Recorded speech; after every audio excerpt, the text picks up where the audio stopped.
好，我们这个是抽胸水的影片，然后谢谢我们病人可以帮忙。好，首先我们病人啊，先 setting 在坐姿啊，如果可以走路的病人是坐姿，坐姿因为水会比较沉的比较下面啊，如果是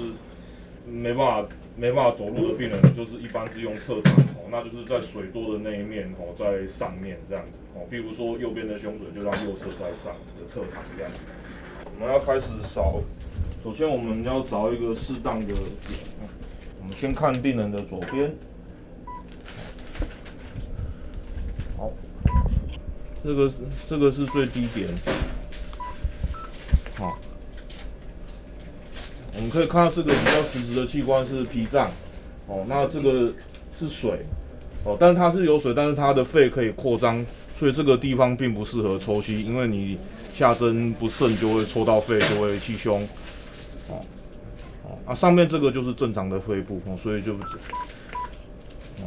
所以我们可以结论知道，就是这个病人的水非常的少，左边的水很少。那我们看看右边，那右边的话也是这边也是最低点这个比较实质的器官是他的病人的肝脏，那这一段都是水那相较于左边，水的量就比较多，而且它的肺部也不会扩张过来所以它是一个可以适合抽吸的点当然它的水量可能没有真的那么多，因为你看我们稍微往上一个热肩就可以看到扩张的肺部然后这个上面的肺部就正常了所以我们可能要选在一个比较下段的地方可能是这个可能是好我做个记号那我们一般就会先做个记号可能用指甲先给病人做一个记号然后我们再定格在我们要下针处的超音波。好，我们准备开始了首先擦掉多余的那个超音波粘胶，好，然后对这个地方做消毒。好，那当然可能标准的影片会希望你盖一个动筋啦，但是因为实际上抽胸水它碰到失速范围的机会不大所以我们其实可以不用这么做好，接着我们戴上无菌手套。再来我们准备的东西，我们需要准备3个，第一个叫做局部麻醉针。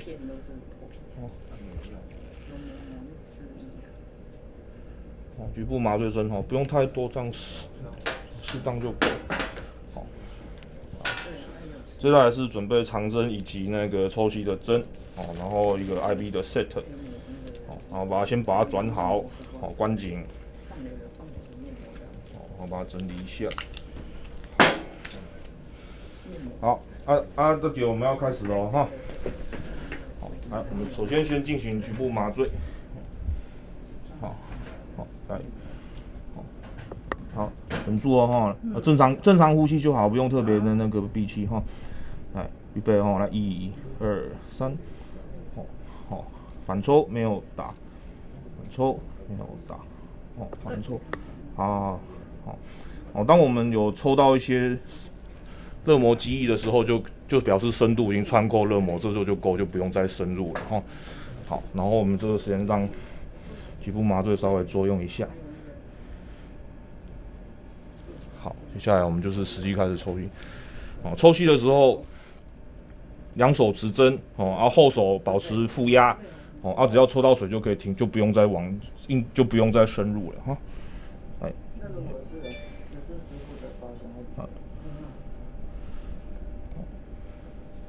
好，相信我们就抽到，我们就不用再入，我们就把软针推进去，好，硬针拿出来，好，然后我们再接上 set， 然后 set 再接上瓶子，然后我们然后水就开始流了。如果会感觉到会吸到东西，就是适度的调整一下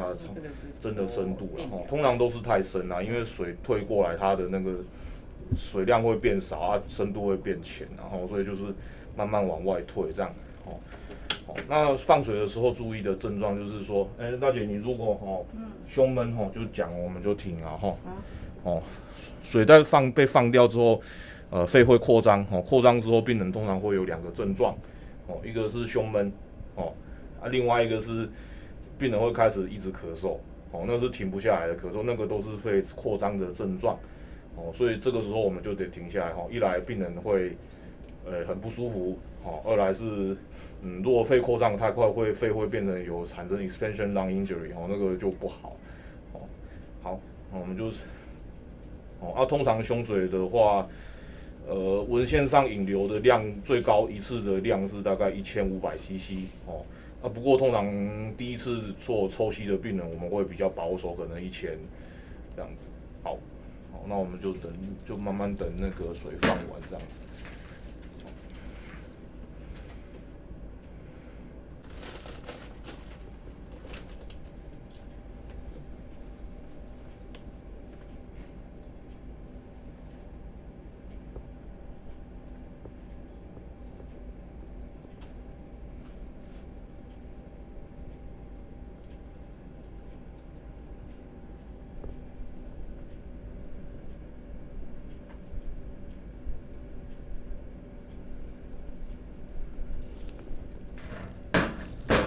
OK， 那我们就换到下一批。